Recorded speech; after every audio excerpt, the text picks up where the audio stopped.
once before, as he was the commander of the Inspiration 4 mission. Just a quick note here, these are those Draco thrusters at the forward bulkhead, as well as the Skywalker mobility aid that we saw tested out during the extravehicular activity, or EVA. It seems almost sad and heartbreaking to not see, a person hanging out there.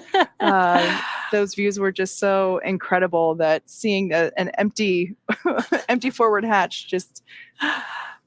We'll come back. Yeah. We'll come back. We'll do it again.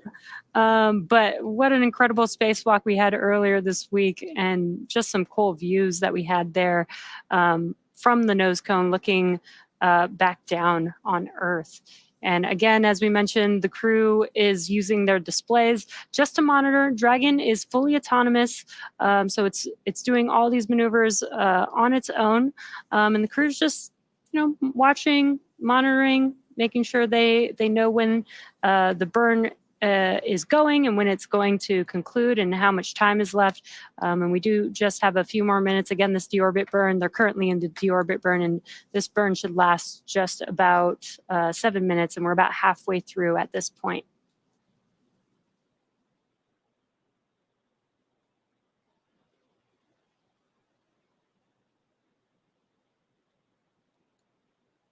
I love this view here. So just for a little bit of frame of reference, on the left side of the screen is Commander Jared Isaacman, and the right-hand side of the screen is pilot Scott Poteet, although he prefers to go by his call sign Kid. And I think that this is such a great view because it really gives you an idea of what they are looking at, in addition to the tablets that they have strapped onto their legs.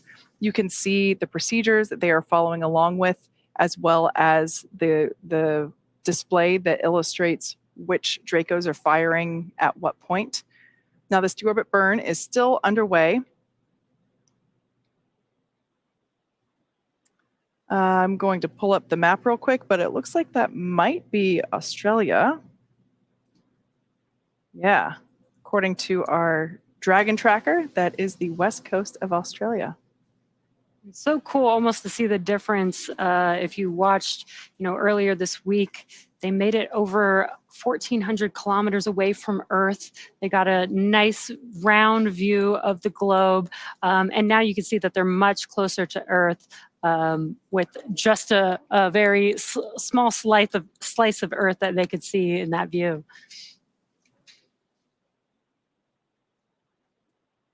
We can see the straps still floating.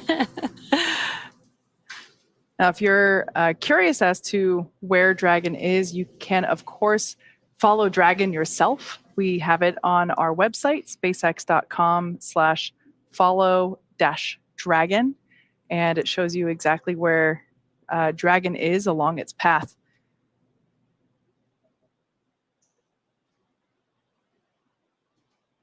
Oh, and there's both. And you can see how fast they will move, as they will be splashing down off the coast of Florida. And they're just passing by Australia right now. We do expect splashdown to happen in about 30 minutes or so.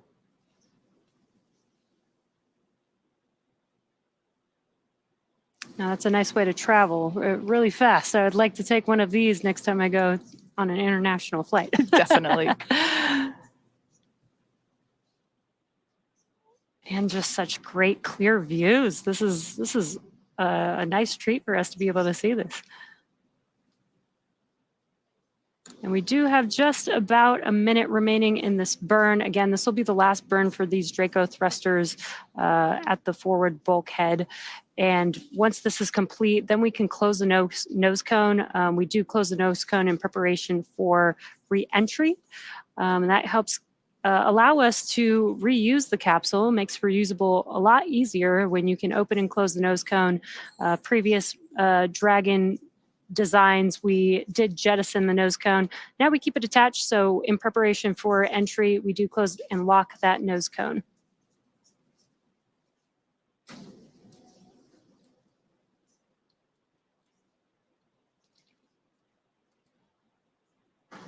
For those that have just recently tuned in, we have successfully separated the trunk from the Dragon capsule.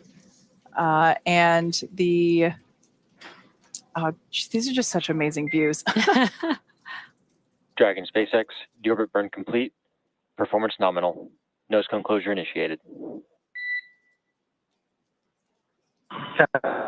We show the same and tracking. Confirmation there that we had a successful and nominal deorbit burn. So we're now going to see the nose cone begin its closing process. It takes a couple minutes for this to fully complete as I think we can see some shadows moving here, which means that we're about to lose this gorgeous view.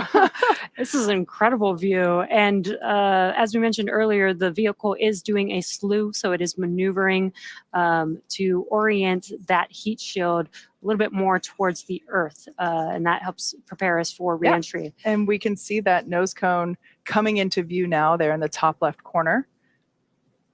Once it is all the way down, there will be some hooks that lock in to make sure that it is locked up, as Jesse had said earlier. Once again, we will not be using the forward bulkhead Draco thrusters anymore. Honestly, this view is just so cool to see everything that's happening. You can still see Earth, you've got Dragon maneuvering, you've got the nose cone closing, and you get to see the Skywalker mobility aid all in one.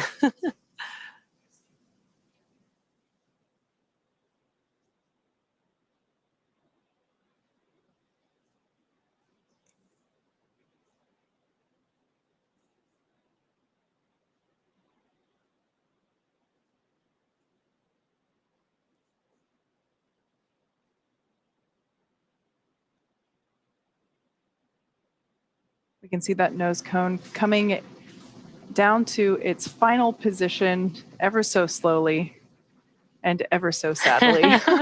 Slow and steady. And again, we close the nose cone in preparation for re-entry of the vehicle. This helps keep the nose cone safe, intact with the vehicle. Again, we are going to close this and lock this, and this protects the top part of the vehicle as it re-enters the Earth's atmosphere.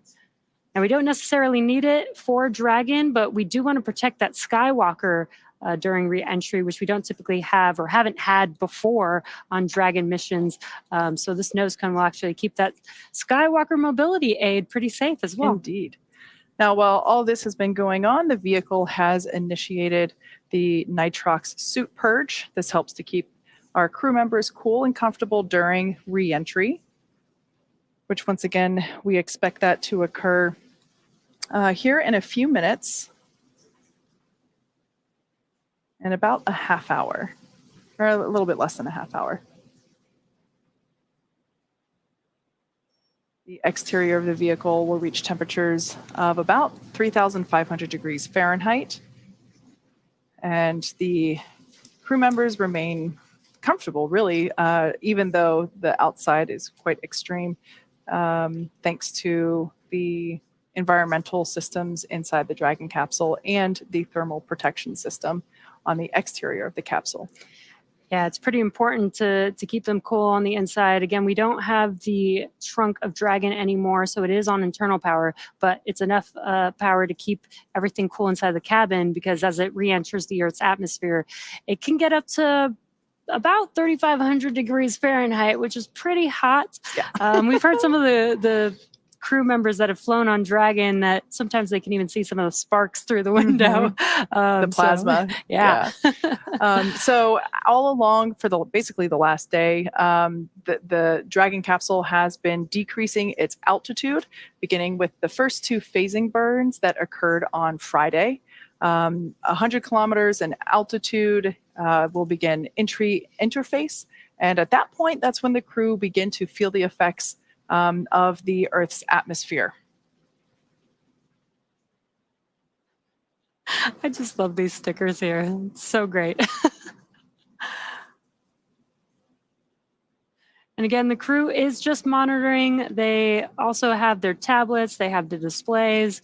They can follow along with all the procedures that are happening every single step of the way.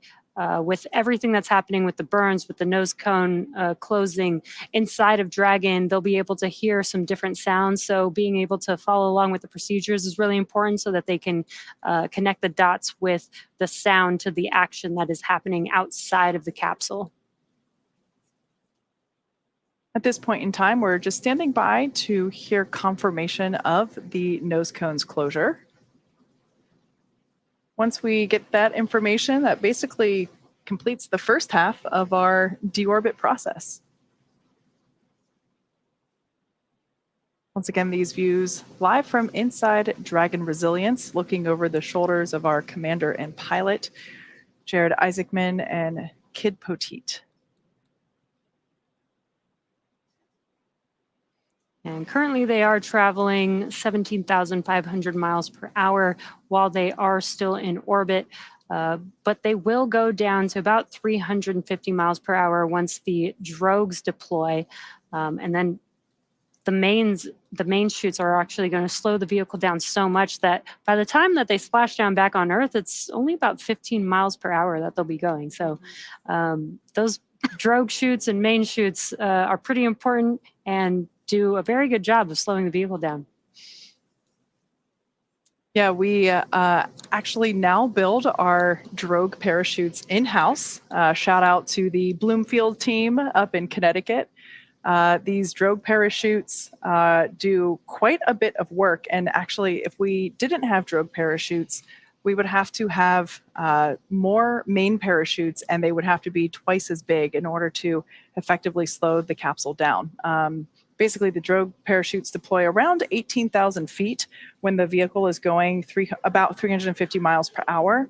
And the vehicle, thanks to the drogues and the heat shield and really just the continued friction of the Earth's atmosphere, helps slow it down to 119 miles per hour when the mains deploy at about 6,500 feet.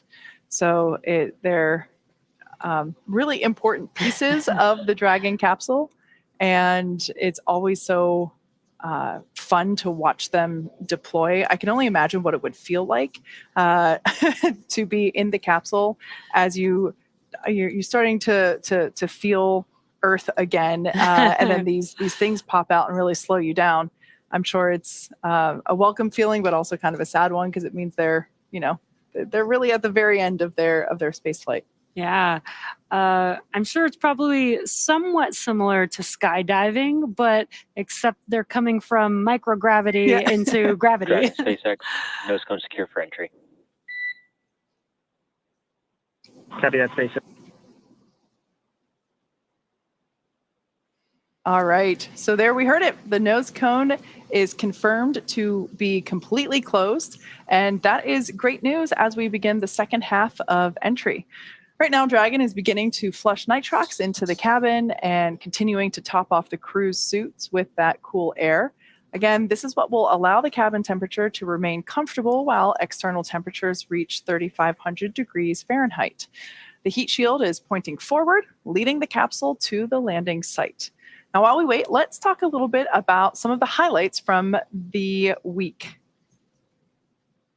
On September 11th, the crew hosted a book reading of Anna's book, Kisses from Space. The book details a Mama Dragon's trip to space and the inspiration she draws from her 2 kids and husband on Earth. After her book reading, Anna and the entire Polaris Dawn crew held a Q&A with St. Jude patients to answer their questions about space. On that same day, orbiting Earth on board Dragon, the Polaris Dawn crew talked with families and representatives of Folds of Honor, an organization providing educational scholarships to spouses and children of America's fallen and disabled military service members and first responders. And just yesterday, the crew connected with Air Force cadets who helped train them for a week of solo skydiving at the United States Air Force Academy in Colorado. Yeah, and it's been a pretty jam-packed week, and those were just a couple of events that they, did while they were on orbit. But there's been so many experiments, so many records that they've been able to break. They hit the highest apogee since the Gemini 11 mission almost 50 years ago. They performed the first ever commercial EVA spacewalk. They flew and utilized our newly designed EVA spacesuits, which we designed in-house here at SpaceX. So just a lot of exciting stuff. Such a great mission. Pretty jam-packed to get all of that in just 5 days. Yeah. So I'm sure they're probably having a good time being able to relax right now as they come back down to Earth. Yeah, it has been an incredible week. And while in orbit, the Polaris Dawn crew hosted the first ever Space to Earth music moment. Fellow SpaceX engineer and musician Sarah Gillis performed on a custom violin the primary melody of Rey's theme from Star Wars The Force Awakens, which of course was composed by the legendary John Williams. Sarah was joined by youth musicians from around the world, all students in the International El Sistema program. Starlink satellites beamed Sarah's performance from Dragon down to Earth, and here's how it turned out.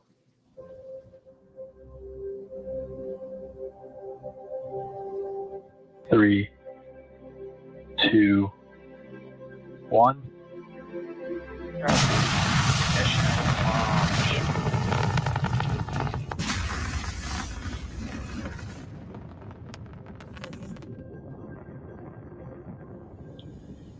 Welcome aboard the Dragon spacecraft. I'm Sarah Gillis, one of the Polaris Dawn crew members.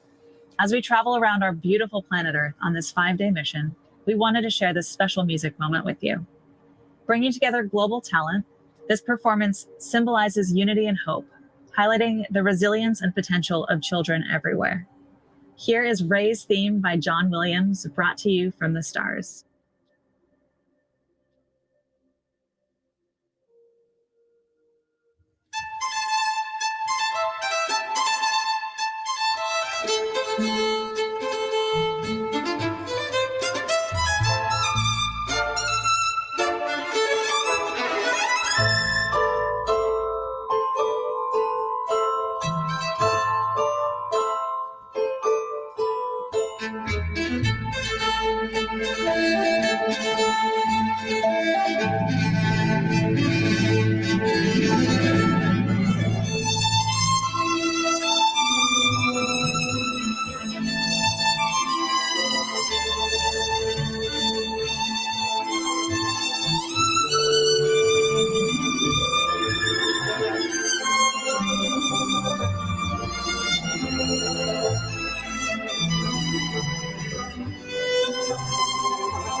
Wow. I have watched that so many times. Literally watched, listened. I have a background in music, so watching this and seeing, how music connects people all around the world, and the fact that that is exactly what Sarah did with her violin, is connect multiple locations around the world, brought them all together. Orchestras. This Incredible. was an amazing symphony. Yeah. Seeing her do her thing in space is incredible. And the fact that she pulled on her existing music experience. Many of us here are musicians. It makes us better engineers. At least that's what I always thought about my music education. And it's just so cool to Sarah bring that to such a massive platform and in such a cool way. Yeah, so impressed. I was speechless when I first watched it, but I think I've watched it like 6 times by now. For sure.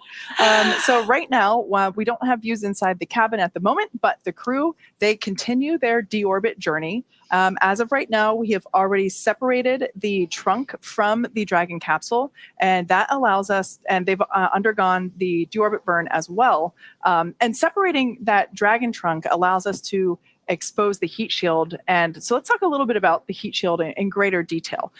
Dragon's primary heat shield is composed of PICA 3.0, which stands for Phenolic Impregnated Carbon Ablator. The first gen PICA was actually developed by NASA for studying and sampling comets within our solar system.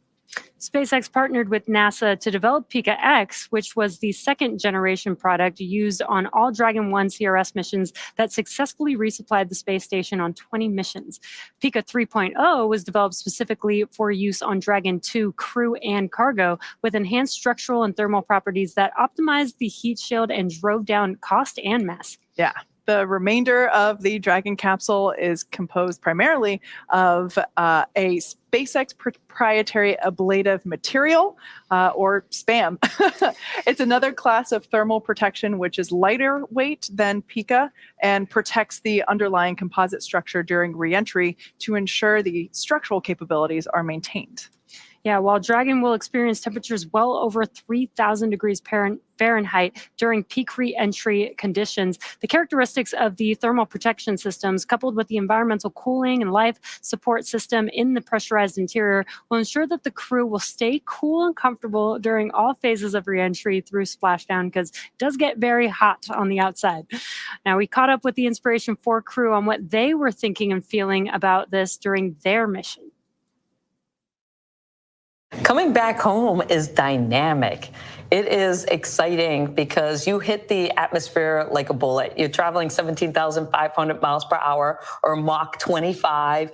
And then when you hit the atmosphere, the capsule starts slowing down. And as a result, you get this G load that comes on you quickly, and then it's sustained.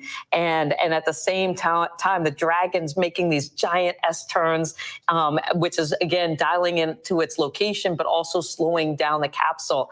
And for me, I was just sitting there like, this is fantastic. That's what was going through my mind. Yeah, and there's that rhythmic pulse of the Draco engines that are steering you and orienting the Dragon capsule in the right direction. And that's all you hear until the parachutes deploy. You see the light change through the windows because it is making those S-turns.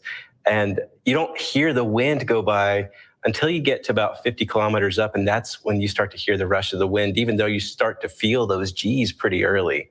And what's really cool about it is that as soon as you hear that pop of the pyros putting the drogue chutes out, the Dracos go silent. And that is an eerie but calm feeling. Do you remember feeling that when the parachutes deployed, all of a sudden the Dracos just shut off and now we're just there? Not until you mentioned that. I'm glad you remember that. I know, but I just remember the feeling of relief of being like, yes, the drogues fired, and then the mains, because Jared had his hands on the buttons in case there was something that, we needed it. And it's a dynamic, interesting time of reentry. I'm not going to lie. I was nervous for reentry. Okay. Just, launch, you're so excited because, 8-9 minutes, I'm going to be in space. But then reentry was more intimidating for me. And then it was also just it was more dynamic. It was more intense physically after you'd had no days of zero gravity, and then you started experiencing the G's again, and then you're up to 4.5 G's. It's really intense. You're just trying to breathe. And when the parachutes come out, it sounds like explosions. It is. The pyros go, Yeah. and then you're waiting. And But it's such a relief. You're really happy to hear those explosions. You really are. Yeah. And I just remember when we started entering the atmosphere, I could see like fire from the window, and it was cool. But whenever we hit the water, it was just intense relief. I think one of my favorite moments, though, is right before, we're all strapped in and we're working our way to our descent. And then that's when Jared was like, well, I want to give you guys something to look forward to. So let me tell you about our splashdown party once we get back. Because he kept it a secret. He kept it a secret. And then I kept thinking, you're telling us now as we're going into the most dynamic part of flight? But that's Jared. He's like, let's calm down. It's all good. And let's share some exciting news to look forward to. Mm-hmm. Some awesome words there from the Inspiration 4 crew. I should say the Inspiration 4 crew that isn't currently on board the Polaris Dawn capsule. So Jared also commanded the Inspiration 4 crew, as well as our current Polaris Dawn mission. And in fact, this capsule is the same one that the Inspiration 4 crew flew in as well. So that we heard it from the experts.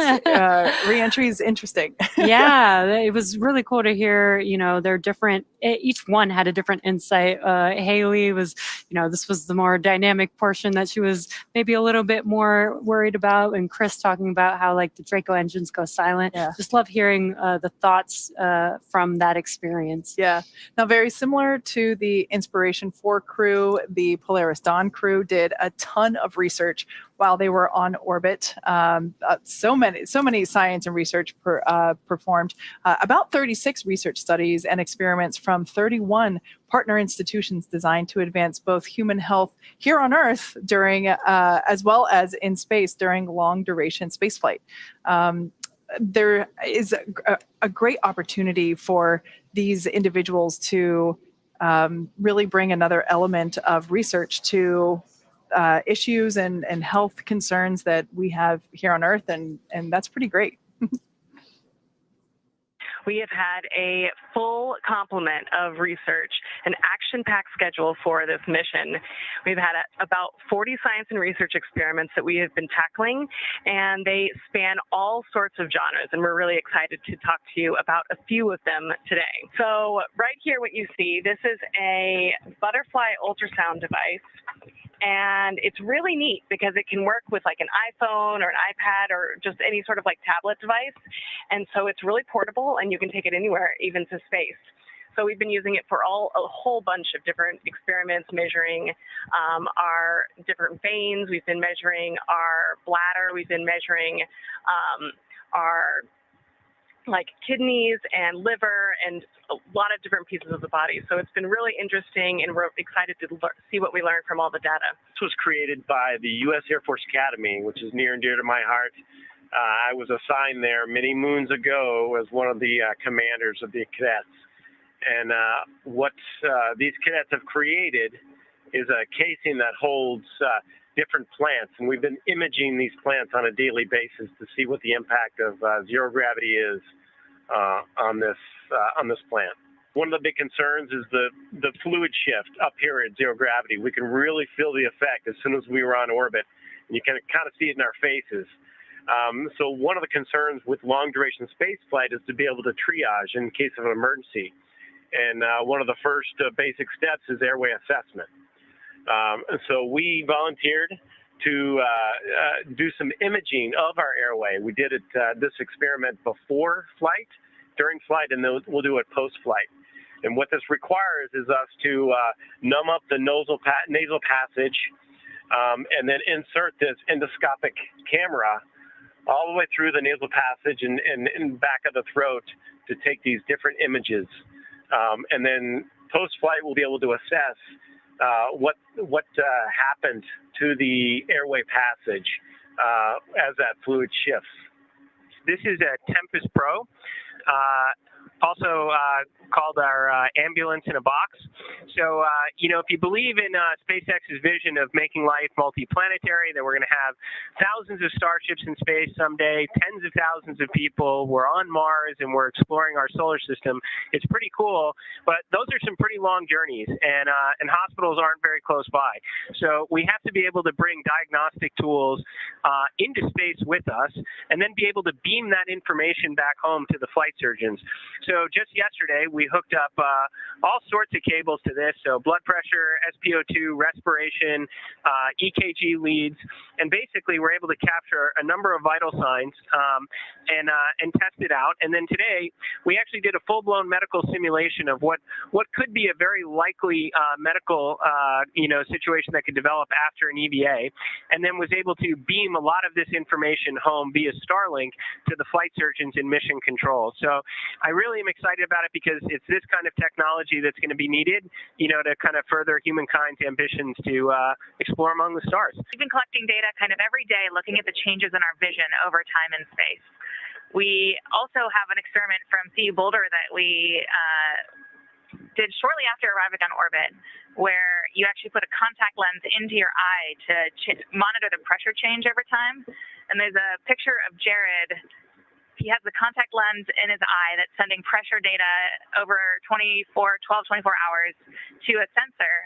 But he really looked like a rogue space pirate with his eye patch kind of covering it, so he didn't have to have some vision changes from that lens. But it was quite a look up here for the space pirate. So cool to see them talk about their different science experiments. And if you notice, they were like letting go of some of the stuff that they were holding. It's just floating there. Chaos. But in addition to their science experiments and research experiments that they did on September 12th, while traveling in a 184 by 732 kilometer orbit around the Earth, the crew performed the first ever commercial spacewalk. Extravehicular activities, or EVAs, are activities performed by spacesuited astronauts outside of their spacecraft in orbit of the Earth. They are generally performed for service, maintenance, repair, or replacement of space equipment. Yeah, it was so incredible to see this live and see them going through and going through their test matrix for the suits. Now, an extravehicular activity usually begins with depressurization of the airlock or space module, and then ends with repressurization of that space module or airlock after crew member ingress. But because Crew Dragon doesn't have an airlock, the entire cabin was actually depressurized, and all 4 astronauts on board participated in the spacewalk. It was Sarah. SpaceX Dragon. Our tablets are secure, restraints are tightened, and our visors are down. SpaceX copies for crew entry prep. All right, good news there. That was Jared letting us know that their tablets are secured and the visors are down, which then creates that complete system for the spacesuit for them to basically be ready for the more dynamic parts of the reentry phase, which is coming up soon. We are about 7 minutes away from the anticipated loss of signal. But getting back to the incredible spacewalk that Sarah and Jared and Kid and Anna performed, it was actually Sarah and Jared that took turns actually exiting the spacecraft while Kid and Anna supported from the inside. Overall, the spacewalk lasted 1 hour and 46 minutes from the time that the cabin air was vented to when it was repressurized once again. So it was incredible, and the first commercial spacewalk is certainly a moment to remember. So now some Dragon facts in terms of the Dragon capsule overall. Like I said earlier, it's designed from the beginning to enable human spaceflight, even though we started just with cargo spaceflight. It can carry up to 7 passengers, but for today, we've got 4 crew members on board, and it is the first private spacecraft to take humans to the International Space Station. It's also the first private spacecraft to take an all-civilian crew to orbit, and that was this exact Dragon capsule, Dragon Resilience, that, of course, was the inspiration for mission. This Dragon mission, this Polaris Dawn Dragon mission flew further than any Dragon to date and reached the highest Earth orbit ever flown with an apogee of 1,408.1 kilometers. Dragon has performed 47 total launches, including Polaris Dawn, 14 crew missions, including Polaris, 5 of those being private astronaut missions and 9 being NASA missions. We've had 42 visits to the International Space Station, 25 missions utilizing a reflown or a refurbished Dragon capsule, including Polaris Dawn. And like we mentioned earlier, this is the exact same Dragon flown on the Inspiration 4 mission. Dragon SpaceX. 5 minutes until predicted comm blackout. See you on the other side. Copy that, SpaceX. We're tracking the same. Talk to you soon.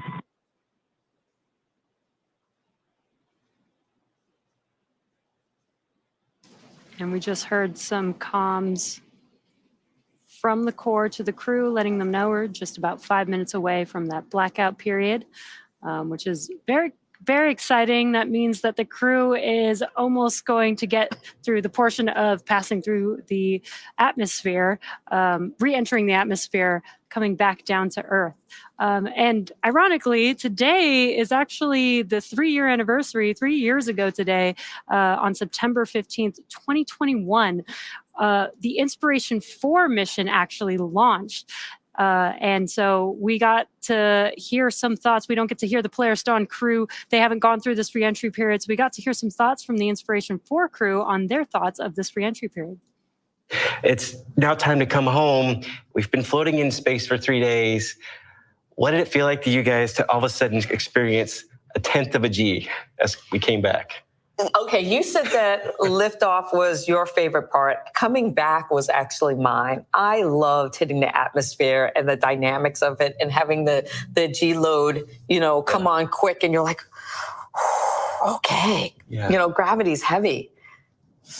I much preferred launch over Splashdown. But yeah, because we were in space for 3 days, and this is something I didn't think about beforehand, but whenever we started entering the atmosphere and started feeling the gravity again, I remember saying out loud, oh my gosh, this is so intense. How many G's are we at?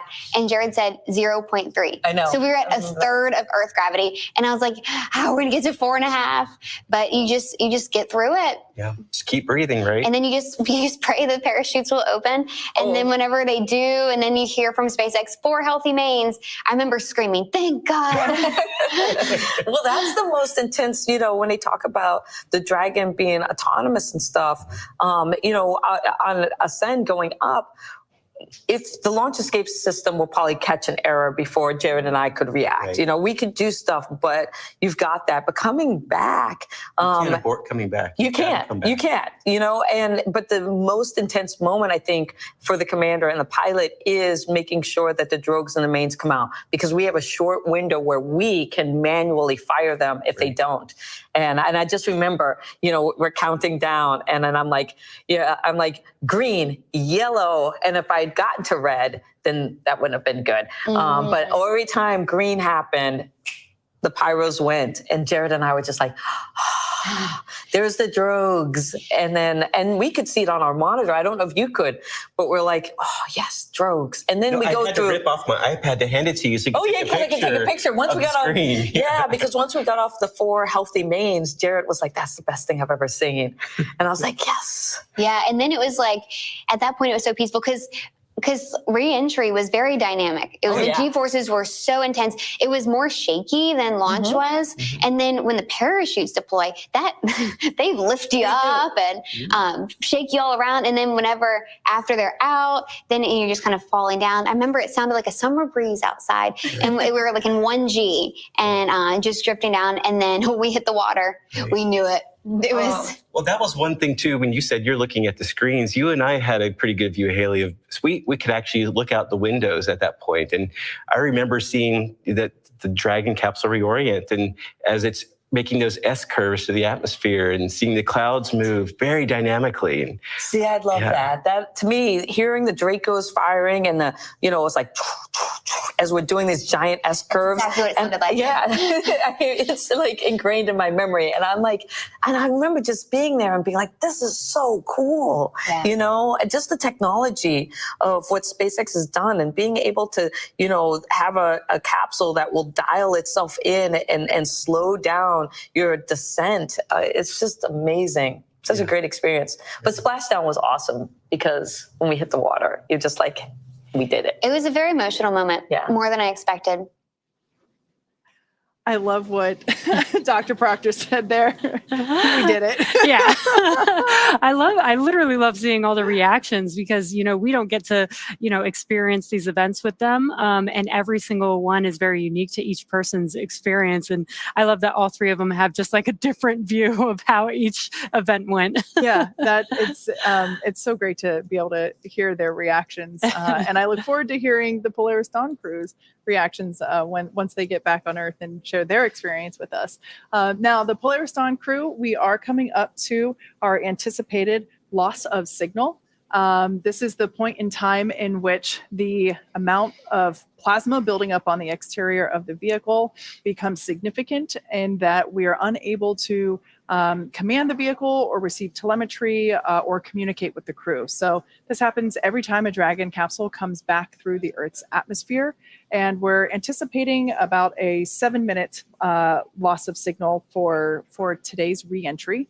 But it's a period in which a couple minutes before it ends, we'll hear the core call out, the core being the crew operations and resources engineer. And that person is the voice to the crew, and they're sitting right there in that room on your screen. That is Mission Control here at SpaceX in Hawthorne, California. And a couple minutes before the blackout period ends, we'll start to hear the core hail the Dragon capsule because sometimes they get through it quicker and we're able to communicate earlier than anticipated. So yeah, it's an expected period where basically no vehicle telemetry is received by Mission Control or the recovery team, and we're unable to command the vehicle. So as a reminder, though, the Dragon capsule is programmed to and designed to fly itself. So as we heard from the Inspiration 4 crew earlier, it is a period of great anticipation, but coming out on the other side is a moment of a lot of joy. Yeah, it's super exciting. We are expected to be in the blackout period at this moment. We did hear the core call that out about 5 minutes ago. So we should be in that blackout period. Again, it should last about 6-7 minutes. And what's expected to come next is going to be, once we get through that blackout period, we will confirm we have comms with the crew once again, and then we will be expecting the drogue parachutes to deploy. Again, that helps slow the vehicle down. They've been flying very fast in space at 17,500 miles per hour. Those drogues are going to slow down the vehicle to about 350 miles per hour. And then the 4 main parachutes will deploy and slow the vehicle down as it's making its way back down to Earth, and should touch down at around 15, 16 miles per hour. So these chutes are very, very important to help keep the vehicle slowly moving towards the Earth, scrubbing that velocity as they've been moving very quickly. But they should have a very light touchdown back on Earth in the ocean. You can hear a little bit of a crowd here forming outside of Mission Control. You can see there on your screen as some of our fellow employees are gathering in anticipation of the splashdown. It's always one of the best, not one of the best place to stand for these types of events, although it is pretty late on a Saturday night, so perhaps not the normal size crowd. This is a pretty good event for a Saturday night, I think. This is where I'd want to be. So once again, we are in the blackout period. Anticipated loss of communications. We do anticipate to regain those communications around 12:30 a.m. Pacific time or 3:30 a.m. Eastern time. Just after that, as Jesse was saying, we'll see the drogue parachutes deploy about 2 minutes after, and then about 2 minutes after coming back from the blackout period, we'll see those drogues deploy. And then just a minute later, we'll see the main parachutes deploy. So as we said earlier, this is a series of events that when you start, it seems like, oh man, it's going to take a while, but they do happen in rapid succession. And I just noticed there's a turtle inflatable down in front of Mission Control in celebration of our new landing location at Dry Tortugas. Yeah, I love that. Celebrating our new splashdown zone, welcoming the Polaris Dawn crew home. And we are a little over halfway through that blackout period. We are expecting to hopefully gain comms back in about a couple minutes from now again. And this, you can see on your screen, is the first ground view of the Dragon capsule making its way back, entering the Earth's atmosphere. I love this view. It's so fun to watch this. I can only imagine what it would be like to watch it with our own eyes. This thermal view in particular is really cool because you can see the trail behind it. Oh, that is so awesome. There's 4 humans inside of that capsule right now. Now, once again, we are in the anticipated communications blackout period. Basically, there is an envelope of ionized air around the spacecraft, and it blocks radio signals from reaching Dragon. So this basically plasma field around it prohibits us from commanding the vehicle or from communicating with the crew. So this anticipated blackout period lasts about 7 minutes. So we should be coming out of it here in about the next minute or so. We will probably start to hear the SpaceX core begin to reach out to the Dragon capsule, just trying to hail them, or we might even hear from the Polaris Dawn crew first. Oh, that's an incredible view from the recovery ship stationed out in the water. That is a sight to see for the people that are watching this live. It's not a comet. It is just the Polaris Dawn crew coming back to Earth. Wow, that is an amazing view.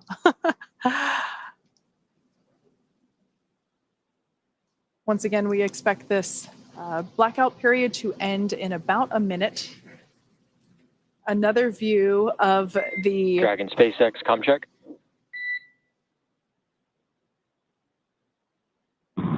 Dragon has you loud and clear. Help me, SpaceX. Loud and clear, Jared. Expect automated chute deployment. Incredible views, incredible comms. We have regained communications with the Polaris Dawn crew. This is a drone circling the recovery vessel. And that little white dot, I should start, the big white dot on the right, obviously the moon, the little white dot there in the center of your screen is the Dragon resilience vehicle making its way, its final few kilometers back down to planet Earth after spending 5 days in orbit. Wow, just some epic views tonight. You can hear the crowd here in Hawthorne getting excited. We've confirmed that we have comms with the crew. Dragon SpaceX, GPS converged. Expect nominal altitude for drogue chute deploy. Copy that, SpaceX. We show the same and tracking. And the crew is still traveling very quickly right now as they're coming back through the Earth's atmosphere.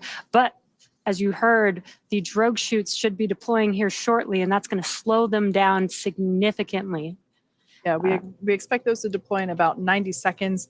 And as we heard in those comms, it's triggered by GPS. So the Dragon capsule using that GPS will automatically know exactly when to deploy it, and that happens around 40 kilometers.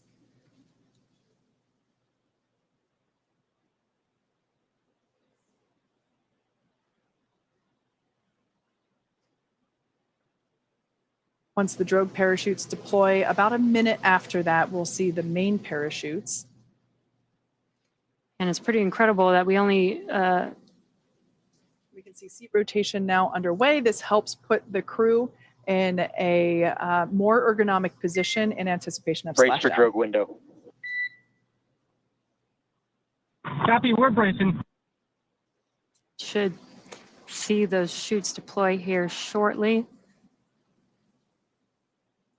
And you can see the crew bracing As instructed. for the change in velocity.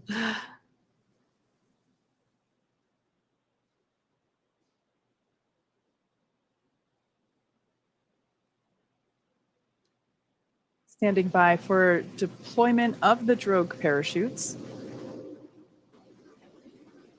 These will help bring the vehicle down from about 350 miles per hour when they deploy down to about 119 miles per hour when the main parachutes deploy.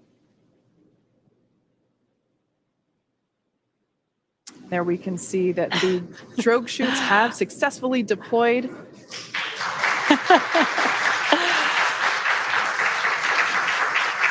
It's a great thermal image. And that view is from the actual basin where those drogue parachutes are located. Dragon SpaceX visual on 2 healthy drogues. Copy that, SpaceX. We show the same. These drogue parachutes help to stabilize the Dragon capsule and get it into the right orientation before those main parachutes pop out, as well as providing that initial deceleration. This is such a great thermal shot of the Dragon capsule. You can see it turning a little bit with the drogue parachutes. And there are the 4 main chutes now deployed. They'll slowly open up to their full deployment here in just a few seconds.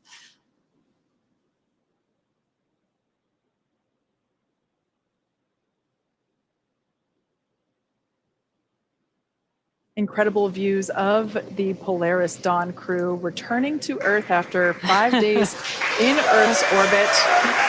The crowd here at Mission Control in Hawthorne cheering. Dragon SpaceX visual on 4 mains and descent rate nominal.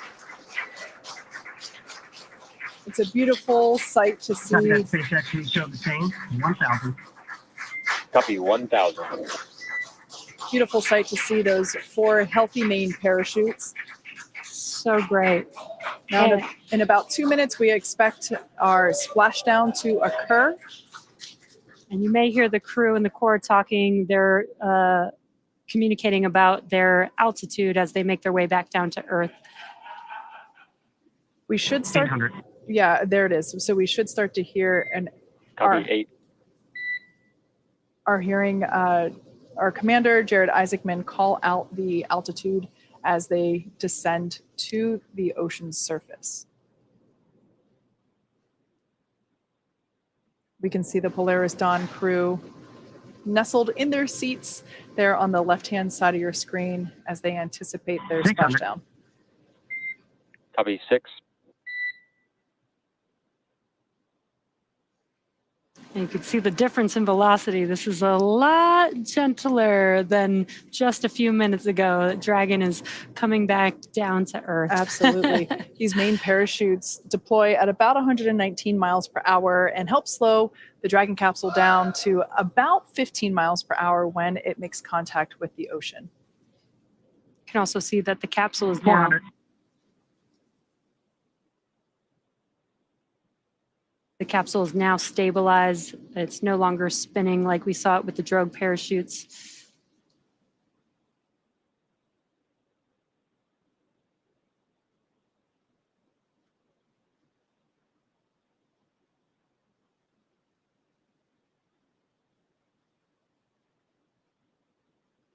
We're bracing.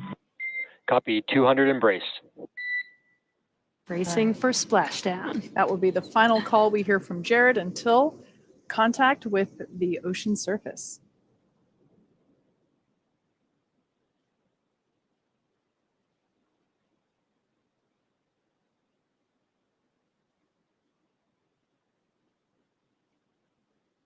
Standing by for a splashdown of the Polaris Dawn crew.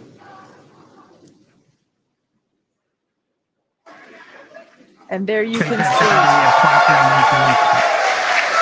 SpaceX copies VP splash. As you can see on your screen, and by the cheers behind us, the Polaris Dawn crew has successfully splashed down. Welcome back to planet Earth, Polaris Dawn. SpaceX recovery team now moving into place to begin the process of strapping the Dragon capsule up with the necessary rigging in order to lift it onto the recovery vessel.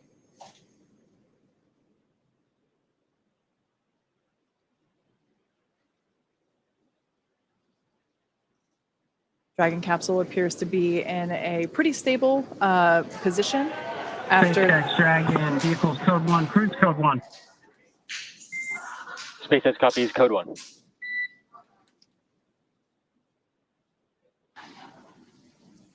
Now, the recovery teams have been ready and waiting about 3 nautical miles away. So it's going to take them just about 30 minutes to make their way to Jared, Kid, Sarah, and Anna, who are currently inside of the Dragon capsule that you see there on your screen, back here, home on Earth.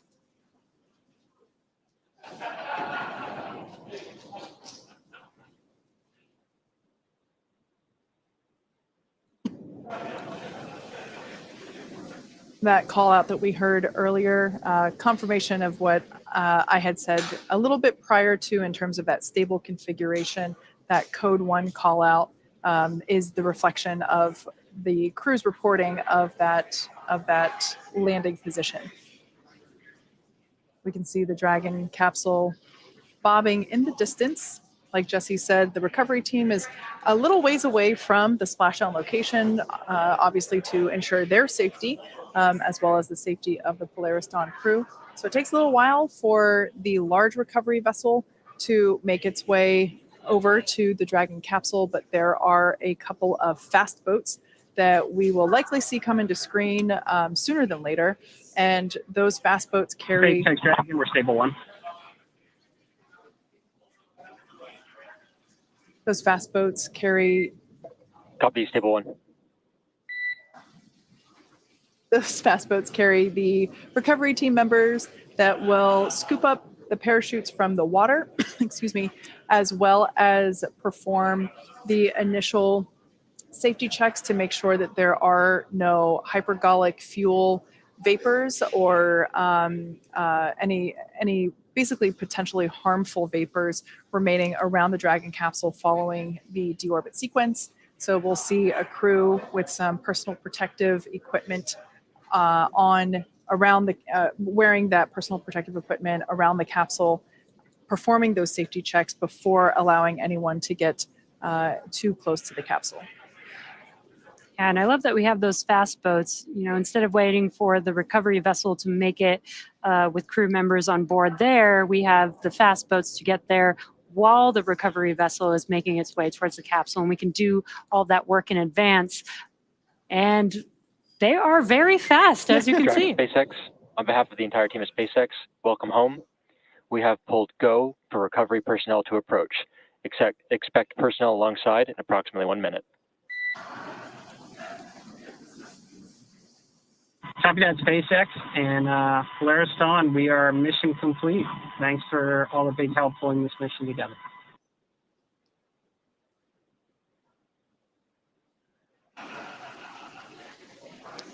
Now, we did see a jet ski pass by. That jet ski has a couple recovery folks on board. They've got the go to do those gas and hazardous checks to make sure that Dragon is safe for the recovery vessel to approach. Yeah, and this view here is actually from a drone hovering near the Dragon capsule, so it gives you a little bit better perspective of how close the fast boats are. Like I mentioned before, some of them are scouring the water looking for the parachutes that were released after Dragon splashed down. We'll try to retrieve those. And another fast boat will approach and begin those safety checks for any hypergolic vapors. And yeah, we can see them getting, actually you can kind of see one of those parachutes there floating in the water to the right-hand side. And then the moon in the distance. What a great view. Some great lighting from the moon at this light, this night splashdown tonight. I'm pretty sure this is the first time we've had these views on our recovery webcasts.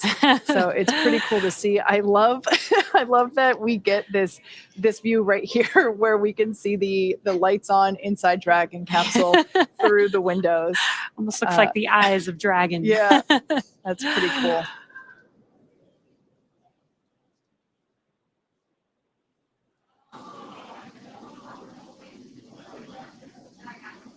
So the fast boat that is closest to the Dragon capsule, that is the crew that will begin. Yeah, you can see with the stick there, that is basically a hypergolic detection device.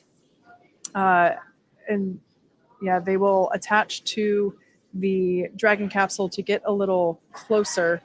And we can see that they have respirators on. This helps ensure that if there are any lingering vapors, that they will not be exposed to those.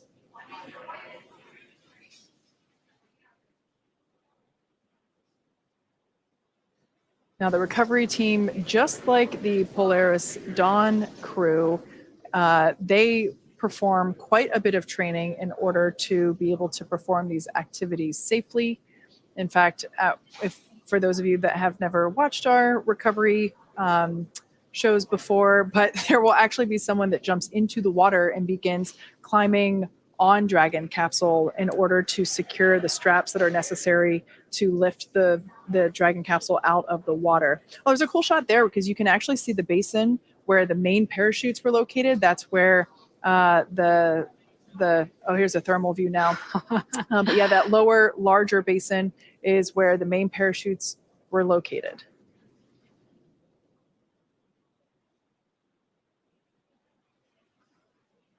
A Dragon capsule definitely looks toasty, having come back through the Earth's atmosphere. A little bit toasty there. It was a little hot coming back. Yeah. And again, right now the recovery team is ensuring the safety of the crew, making sure there's no hazardous gases around the vehicle. They're pulling the chutes out of the water, which is what that thing is below the Dragon capsule there on the bottom right hand side of your screen. It is not a giant squid. I love how there are lights on these boats. Maybe not there. Actually, I take that back. I don't think it's lights on the boats. I think it's lights with some of Dragon SpaceX, hypergol sweeps, and unfired ordnance checks nominal, rigging in progress approximately 5 minutes until capsule lift. Stand by for PMC. Copy that. 5 minutes for capsule lift, and glad all the checkouts are good. All right, great news there, letting us know, and we can see that the crew members have basically taken off their respirators, allows them to work a little bit more efficiently. Also heard that the crew will have their Dragon SpaceX for PMC. PMC standing for Private Medical Conference, so this is an opportunity to check in with SpaceX. We'd like to try and do the PMC in 10 minutes, 10 minutes, looking for crew to be okay with that wait.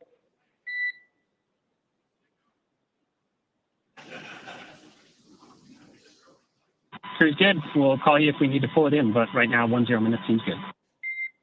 Copy. All right, so that PMC Private Medical Conference, that's just an opportunity for the crew to chat with the flight surgeon, check in, make sure everybody's feeling good. So it sounds like the crew is on board to have that occur in 10 minutes. Meanwhile, the recovery teams here on your screen scurrying. Oh, there, our first view of the individual on top of the capsule.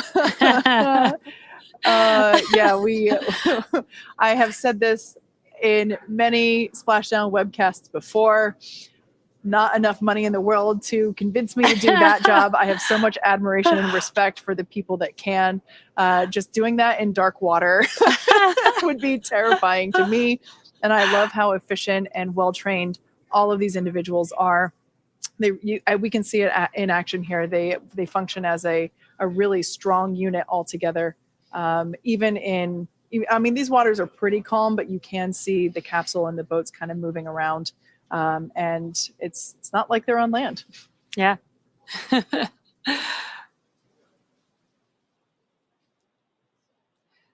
And Yeah, Kate. I mean, at least they are near the Florida Keys. They probably got some pretty clear water, even though it is nighttime. I wouldn't mind, jumping on top of the capsule and trying to rig up the Dragon capsule there. It looks like a pretty fun job, actually. Yeah, I think nighttime would be a hard no. Daytime, maybe. Dragon SpaceX for PMC. Go SpaceX. All right, we're actually ready to do a PMC now, so I'm going to be privatizing Dragon to ground. You'll next hear from the ship surgeon. Copy that, SpaceX.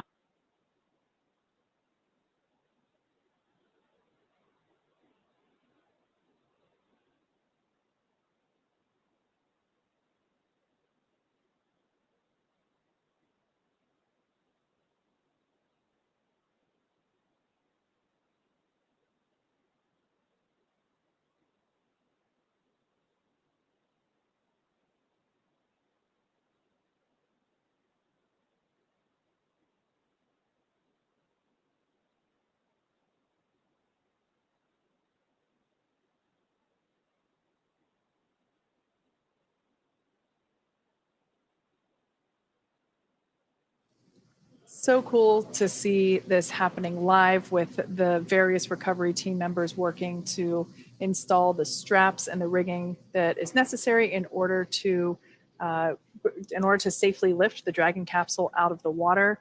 I want to give a special shout out to the SpaceX weather team and the recovery team for unlocking this location and adding it to our sites of availability for Dragon recovery opportunities and options, because as we saw trying to launch this mission when we were just kidding. Fake Quindar. When we were trying to launch this, weather was really problematic, and it wasn't just the weather at the launch site, which is what most Dragon people SpaceX, think of. Dragon ground is no longer privatized. Copy that, SpaceX. Yeah, the weather at the launch site is what most people think of, but when we have a shorter duration, basically free flyer type mission like this, where the Dragon capsule is only in orbit for a few days, not only do we have to look at the immediate weather around the launch site and the weather during the ascent abort phases like we always do, but at the time of launch, we also have to be really confident that there will be good weather in at least a couple of landing locations available to us at the time of launch. And that wasn't an option for any of our existing sites. And the recovery team and the weather team worked really hard to identify this new location, and just look how calm the waters are. Wow. It was perfect for this splashdown today. And yeah, Kate, like for the last few weeks, weather, in Florida is, that time of year. It's the hurricane season. So it's a little bit tough. And like you said, 5 days trying to make sure that weather is good from start to finish is really, really difficult with that type of weather there in Florida, where typically, other missions we've gone to the International Space Station where we can kind of wait out weather if we need to. For a mission like the free flyer, like you said, that's a little bit harder. Yeah. We don't have as much cargo space to keep food and supplies much longer than the planned duration of the mission. Obviously, there's some extra in there in case they did need to stay out in space, but we got some excellent weather for this. And a big shout out to Starlink. We've got this view here brought to you by Starlink, and we're now seeing the recovery vessel getting closer and closer to the Dragon capsule. This is where the Dragon capsule is going to be lifted out of the water onto this recovery vessel. A great shot of the helicopter pad there on top. That's pretty cool. So a helicopter is going to come once the crew is on board, once the capsule is on board, the crew's on board and has exited the Dragon capsule. A helicopter is going to come land on the recovery vessel and actually fly the crew back to land. That's a lot faster path than waiting on the recovery vessel to get back to land. And that's important to make sure that the crew is safe, healthy, and they can get into hopefully get some sleep, maybe. Yeah, I did make a note that the crew, while they are on orbit, everything is scheduled, including their sleep periods.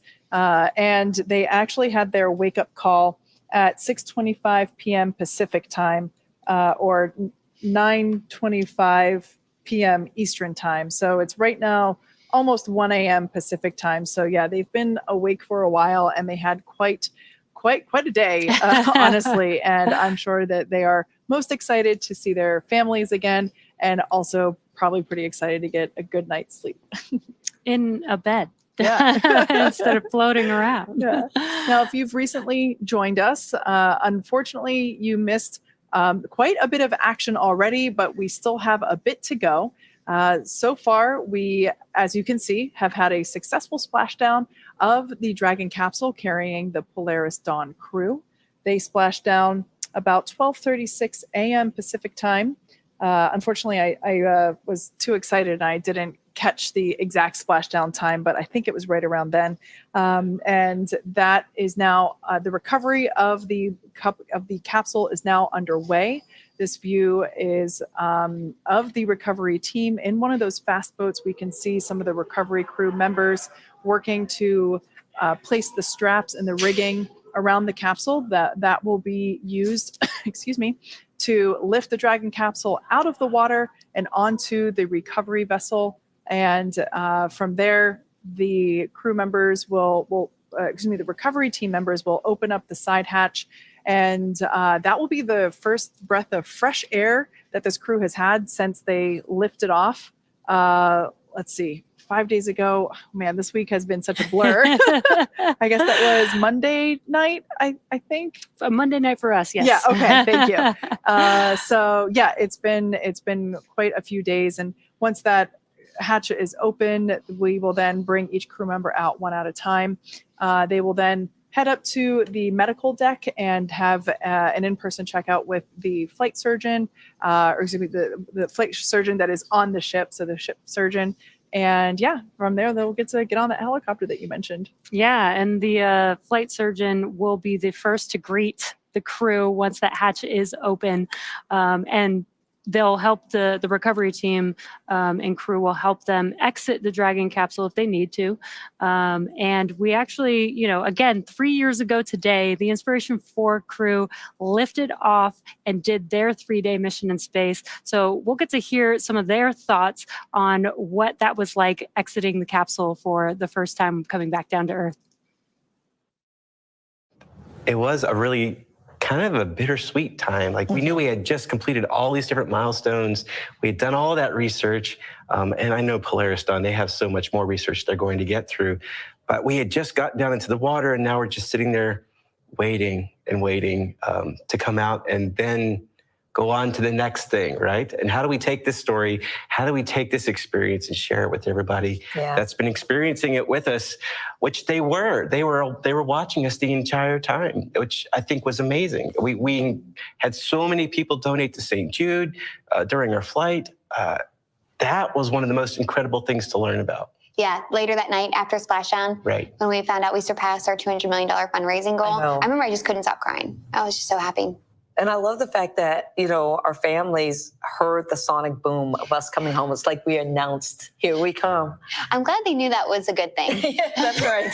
But my brother, Hayden is an aerospace engineer. He was like, yeah. He was so excited to hear that. He knew exactly what it was. And we were the first SpaceX crew to splash down in the Atlantic. So we were the first crew to cause a sonic boom back over Florida since the shuttle stopped flying. Yeah, I know. Such a special moment, Right.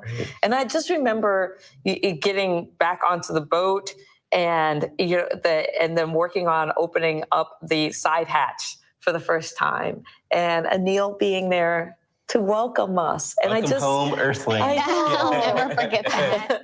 And I think about the fact that Anil got to greet us, and now he's a NASA astronaut, and the fact that Anna gets to go and have that experience. And during all of this, she was with our families. Yes. She was supporting them, and all of them were supporting our mission. So Sarah was in mission control. She was chatting with us for launch and in space. And, she had trained us to that point. And then Kid was one of the first faces that we saw back on Earth. He had been there every step of the way. And With fried chicken. With the fried chicken. yeah, I was ready for some Earth food when I got back. I thought that was funny because you were like, fried chicken. I just remember you, and you're kind of like hanging out of our mouths as we were diving. Yeah, there's this photo, and I'm still like getting used to gravity again, which we had been there 3 days. I didn't think it'd be such a readjustment, but I'm laying on the stretcher. I've been eating fried chicken, and it's all over me, and I didn't even sit up. I was like, I don't care. I'm so happy. I remember Anil coming in and being like, to help us get out of our suit, out of our seats, and thinking, I've got this. I've got to be like, this is going to be my Phoenix Rising moment coming off of the spacecraft. What were you thinking when you first got up on the land and, it was onto the boat and the camera's there and you're standing? I know. I felt like I wanted to have a good show as well. But the problem I had was that the boat started rocking. Yeah. And now all of a sudden I'm unsteady. And so I look like this, this kind of elephant who's learning how to walk for the first time.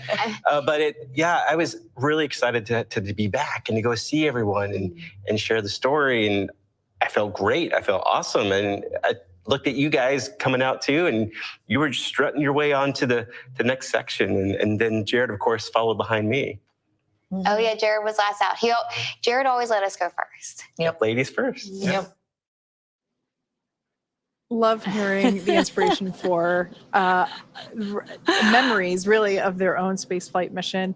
I'm sure that the second time around for Jared will feel a little bit different. He, had flown on the Inspiration 4 mission, as they were mentioning, and this is a cool view because we can start to see how close the recovery vessel is to the Dragon capsule. We still have the fast boat there working to install the straps that are required to lift the vehicle into that nest that you see there on your screen. So that arm will actually extend out over the water, and that is what will lift the Dragon capsule up and into that nest there at the end. That nest will then translate to the forward end of the boat, the recovery vessel, and that's where we'll let them hang out while we open up the side hatch. Oh, wow. That is just an incredible view. Some great lights, some clear water. Clear skies, we got the moon. Yeah, the moon in the background, and all brought to you by Starlink.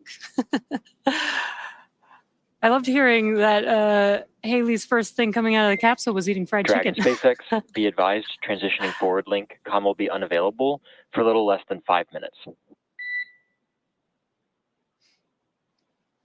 Copy that, SpaceX. Yeah, getting some fried chicken fresh off the Dragon capsule. And also another cool full circle moment with Anil, that is Anna Menon's husband, was the flight surgeon that greeted the Inspiration 4 crew, which is really cool. And now Anna has completed her mission in space.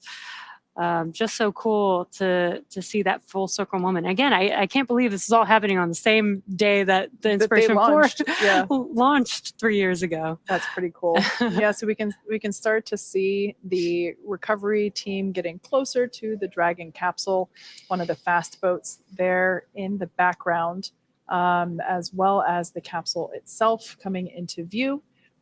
This arch rather, that you see in a perfectly vertical position, that will actually extend out to about 45 degrees or so.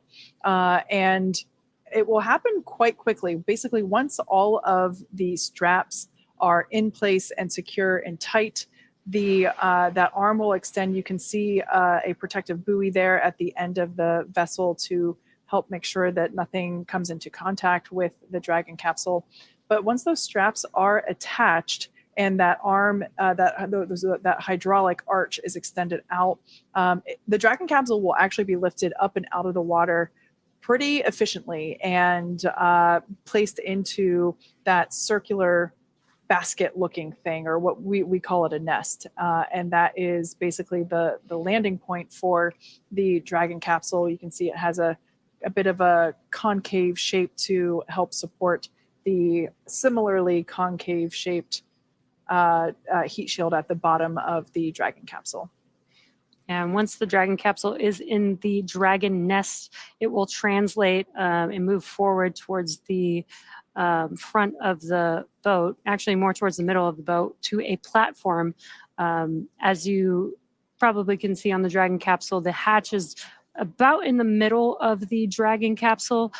So there is a platform for when they open up that hatch that it is very easy to exit the capsule to the platform. Now, while we can't see the crew themselves, they are remaining in their seats and strapped in with their safety harnesses. But at this point in time, they have opened up their visor, excuse me, as the dynamic portion of flight has concluded. We do continue to flow some cool nitrox, or nitrogen oxygen air mixture, in through their suits to help keep them comfortable during this phase. But they are also at this point in time allowed to retrieve their water bottles, which had previously been stored for reentry. So yeah, they're able to stay cool and hydrated and just hang out and enjoy the last few minutes within their home for the last 5 days. They've done a lot of great work this week, so they get a little bit of time to relax and patiently wait as they wait for that hatch to open and get that first fresh breath of air.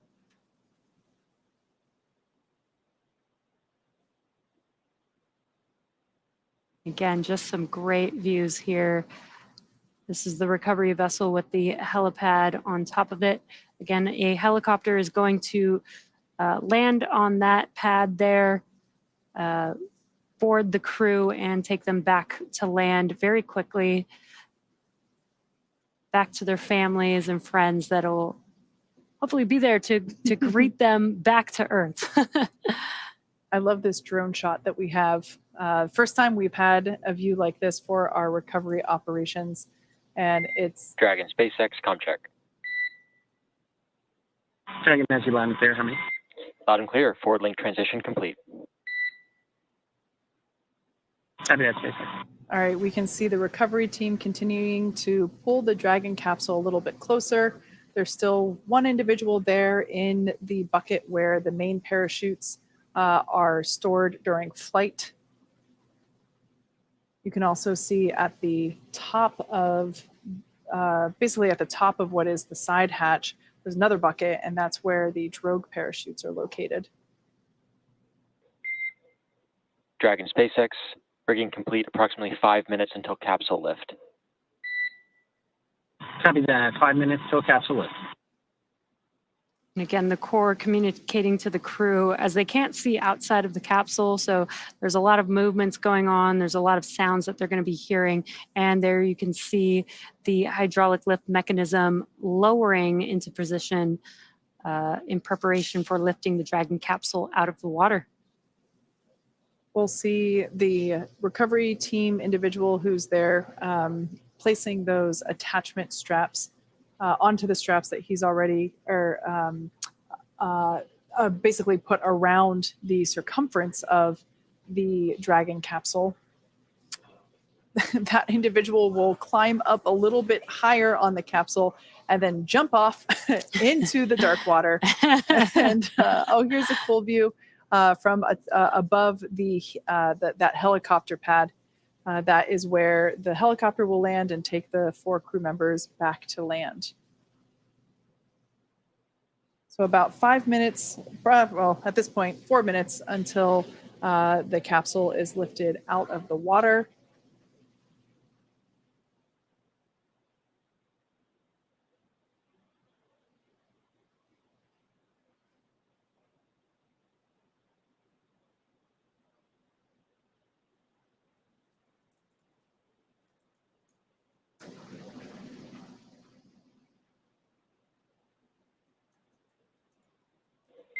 Dragon SpaceX, brace for capsule lift. There they go. Copy that, SpaceX, we're bracing. It's probably warm water, Kate. Yeah, you know what? Sea creatures love warm water too, in my head. They're not going to hurt you. We can see the Dragon capsule now coming out of the water. Our first view of that well-loved heat shield at the bottom of the Dragon resilience vehicle. Dragon now completely out of the water and will be lowered onto that cradle there.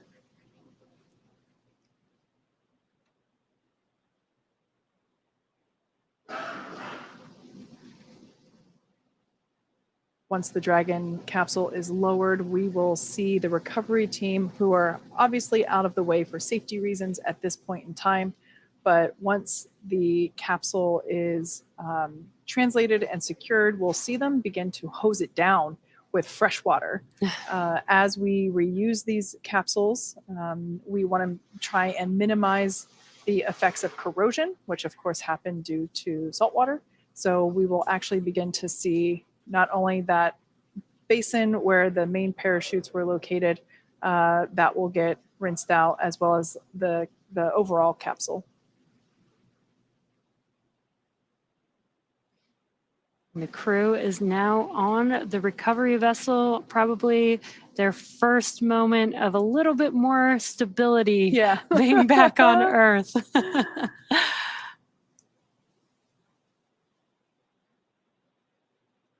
Again, what will happen next is once the Dragon capsule is fully seated in the nest, and we'll remove all the rigging from the capsule, that will then translate that capsule and move it forward to a platform. Dragon SpaceX, welcome aboard the recovery vessel. Recovery personnel are completing final checks.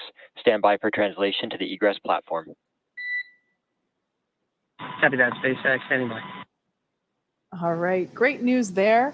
And it looks like actually the estimation for lift was we completed it 2 minutes early.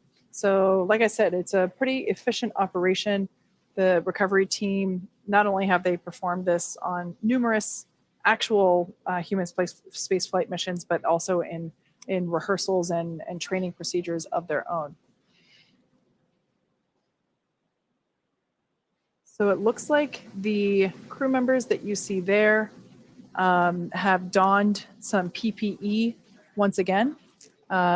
These are respirators that help to ensure that if there are any lingering hypergolic fumes, that they will not be exposed to it. So they are actually installing plugs into basically the outlet of those Draco thrusters and performing additional hypergolic sniffs to ensure that there are no residual fumes.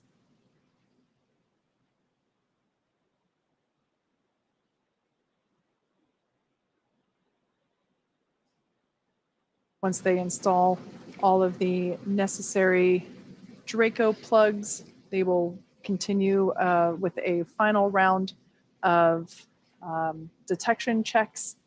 And Dragon SpaceX, looking for your okay to come on board with cameras.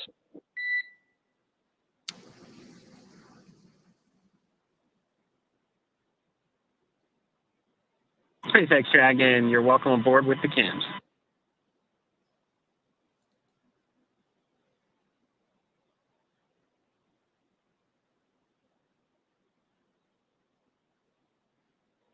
SpaceX copies.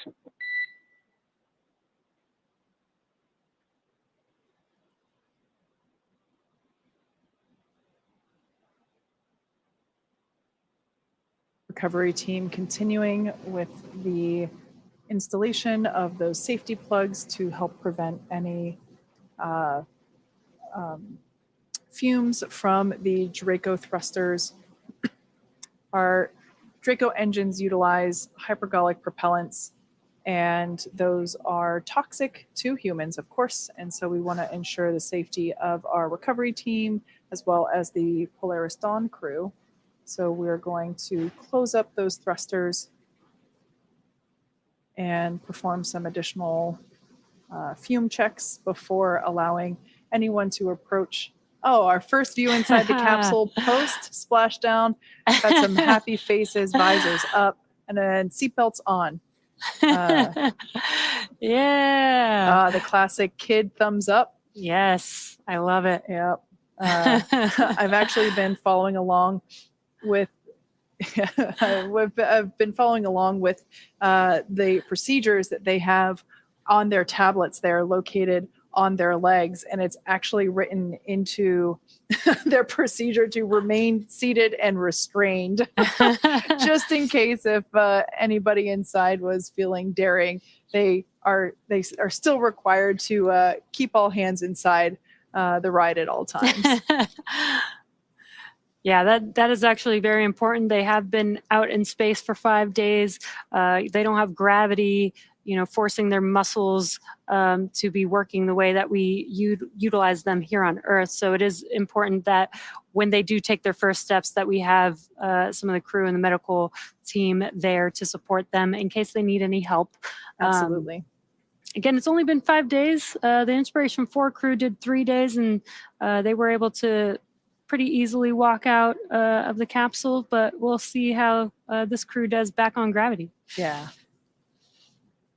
Everyone seems to be pretty calm and collected and just chilling out as they await for the Dragon capsule to be translated. Looks like that should be happening just in the next couple the next couple of minutes as the recovery team completes their safety installations and removing some harnessing connections. That nest that the Dragon capsule is in will move toward the forward end of the vessel, where there is basically in the central part of the vessel, there is a deck where SpaceX crew members are standing by, and as Jesse said, will be able to assist the astronauts if necessary to get out of the capsule or egress, as we say.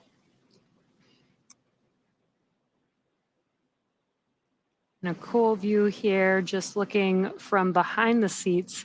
On your left-hand side is Commander Jared Isaacman, and your right-hand side is our pilot, Kid Poteet. You can kind of get a feel for the difference in seat position in terms of the position that it's in now and the position that the seats were in while the crew was still in space. The warning and the 1.21 gigawatts stickers were a little bit closer to us, I feel like. So it kind of gives you a feel for the amount of rotation in those seats.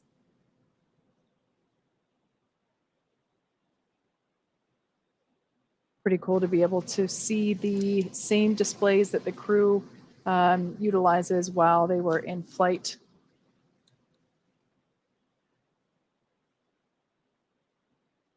Once again, Dragon resilience has been successful. Well, first of all, it made an on-time splashdown in the, I guess this would be, considered in the Florida Keys down near at Dry Tortugas. And they had a pretty quick recovery out of the water.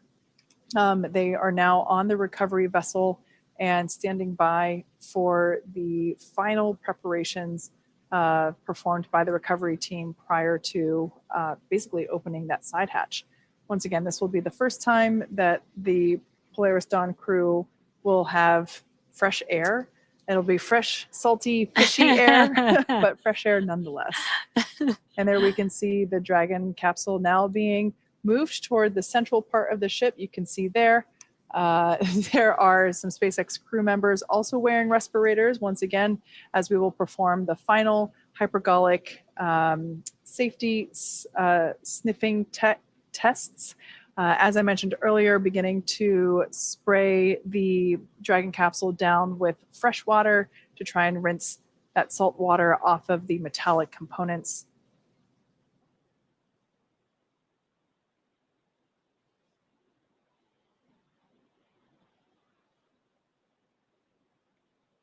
This is very exciting. We're just a few minutes away. There's still some more procedures that they have to go through in order to open that hatch, but just a few minutes away from hatch opening. Again, the first person that will meet them will be the flight surgeon, who will enter the capsule and make sure that the crew is feeling good and ready to exit their seats.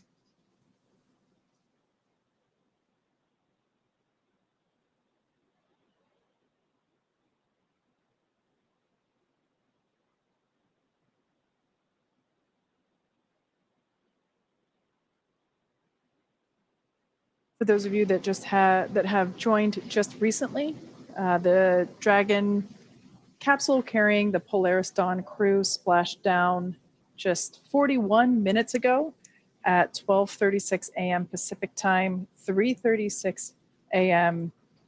East Coast time. And here we are 40 minutes later. Pretty quick operations by the recovery teams in terms of getting over to where the capsule landed, getting the parachutes out of the water, and adhering the required straps, and ultimately lifting the Dragon capsule up onto the recovery vessel, as we just saw a few minutes ago. Right now, the recovery team outside of the Dragon capsule, like I said before, spraying down the capsule with some fresh water. Dragon SpaceX, stand by for side hatch opening and egress. All right, good news there. Copy that, SpaceX. We're standing by. Looks like those safety checks were quick and successful, as everyone has doffed their respirators. And there you can see officially the hatch is open. I just heard cheering from a distant part of the building. I have a feeling that came from the Dragon teams at their computers. That was pretty cool.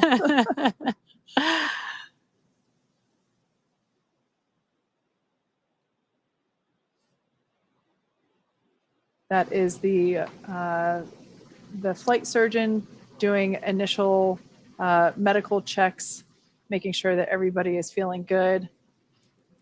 I have a feeling by his smiling face, he's getting 4 smiling faces in return.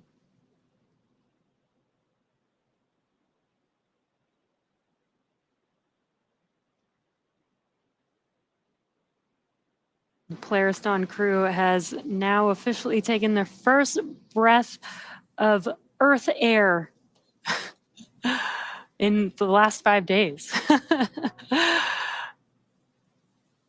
We can see the recovery team in the background, basically putting up some protective fixtures around the side hatch in order to ensure that as the crew egresses and gets assisted as they come out of the capsule, that they don't hurt the side hatch seals or themselves.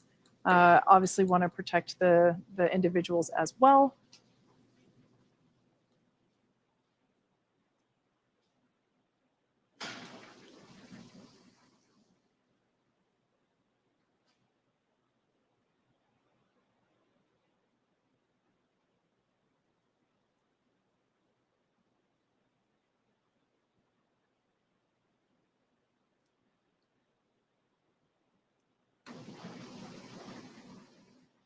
And super exciting, we can see that the crew is now prepping the Dragon capsule for the crew egress.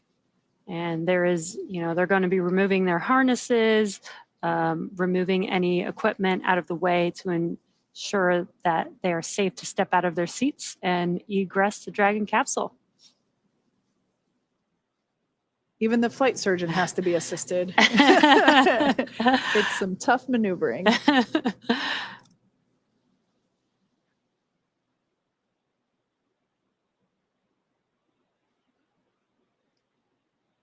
So we'll start to see the footrests. The recovery team will come in, and there is our Polaris Dawn crew. Our first live view with the side hatch open, fist pumps, thumbs up. I'm sure if we had audio, there would be some cheers as well.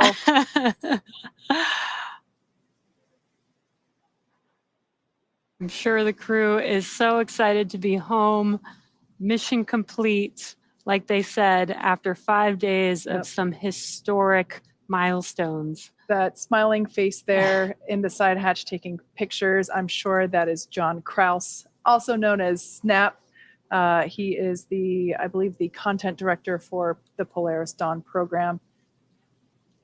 I'm sure it's an exciting moment to be able to capture, both with video and photo, the smiling faces of the crew members. Now we can see some SpaceX crew members, recovery team, they'll come in, they will start to remove the footrests at the bottoms of each seat. That will help give a little bit more moving room, or I should say area to for folks to get in and help our 4 Polaris Dawn astronauts get out a little bit easier.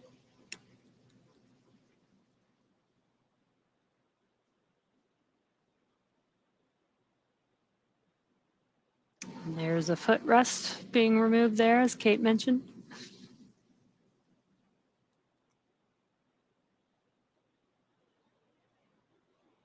Fun fact about those footrests, they are custom sized for each astronaut, as well as the armrests. So each armrest and footrest basically comes in like a small, medium, or large option. And depending on, excuse me, the foot length and the arm length of each individual, they get the appropriate size for their body measurements. Yeah, I mean, that goes with the seats themselves, the suits themselves are all customized to each individual astronaut and crew member. Basically, they get a customized version just for themselves for these missions. Now we can see that, pardon me, the crew members are now able to undo their safety harnesses, their 5-point safety straps, and I guess that would be the last step before being able to get out.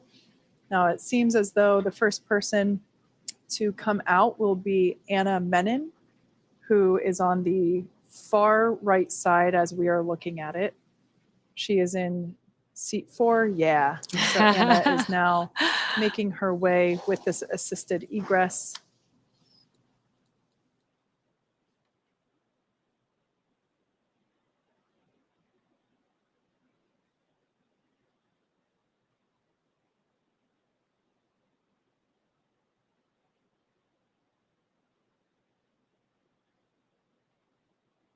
Mission specialist Anna Menon.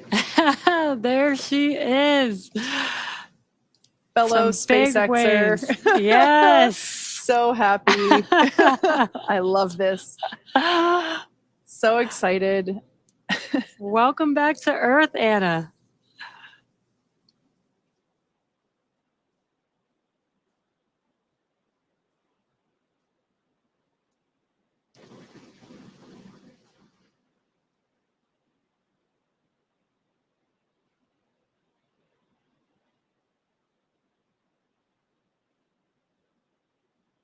We heard Haley Arsenault, who was one of the mission specialists, and she for the Inspiration 4 mission.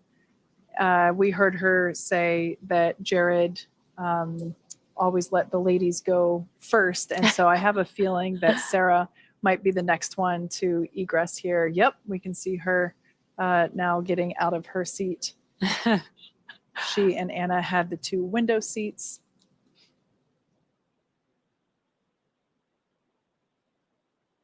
SpaceX team assisting her to make sure that she doesn't hit the side hatch in any way.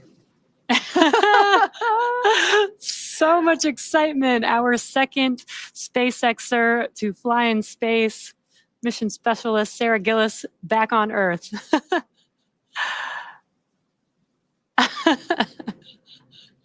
So cool to see her. Now egressing is our pilot, Kid Poteet. I would bet good money that we're going to see some thumbs up once Kid exits. It's pretty cool to see that they are coming out, standing up on their own 2 feet and walking off. SpaceX Dragon, this is the final call. Sign off.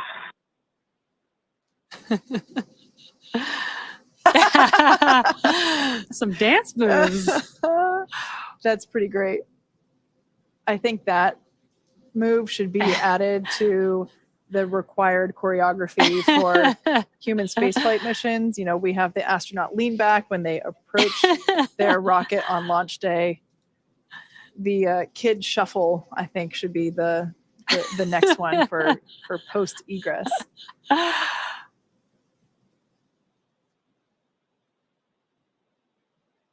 We heard Jared get one last call out on the loops before egressing himself.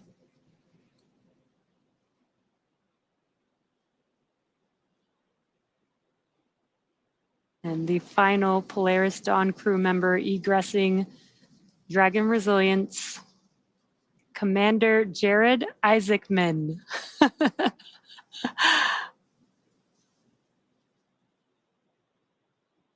Our second frequent flyer in Dragon, completing his second mission in space. For a second, I thought for a second I thought he was saying goodbye to his spacecraft, but it turns out he was saying goodbye to the people still in there assisting him with his egress. So incredible to see. What a day, what a week. What a week. And now with our Polaris Dawn crew safely back home on Earth and getting checked out by our medical team, what an incredible and exciting mission this has been. Next up, the crew will actually catch a helicopter flight back to shore where they will rejoin their families. Over the 5-day mission, Polaris Dawn set records and marked a few firsts that are critical to SpaceX's long-term plans for making humanity a multiplanetary species. After lifting off on Tuesday, September 10th at 5:23 a.m. Eastern Time from Launch Complex 39A at the Kennedy Space Center, Dragon climbed to an apogee of just over 1,408 kilometers, flying further than any Dragon to date and traveling further from Earth than any humans since the end of the Apollo program. Then on September 12th, SpaceX teams and the Polaris Dawn crew successfully conducted the first spacewalk from Dragon, testing our new in-house developed EVA suits and procedures that will be critical for building bases and cities on the Moon and Mars. Yeah, and it was so cool to watch that. The crew also performed a number of science and research experiments while in orbit, including 36 research studies and experiments designed to advance both human health on Earth and during long duration spaceflight. And over the course of the mission, the crew demonstrated Starlink's power to transform the way we communicate with spacecraft and people in low Earth orbit, including that incredible music moment, which I've watched many times and will continue to watch even more. Now, our future in space is definitely bright, and it's really exciting to think about where we will be in the not too distant future. With all of that, thank you so much for joining us tonight and all week. As always, be sure to check x.com/SpaceX for updates. I'm Kate Tice.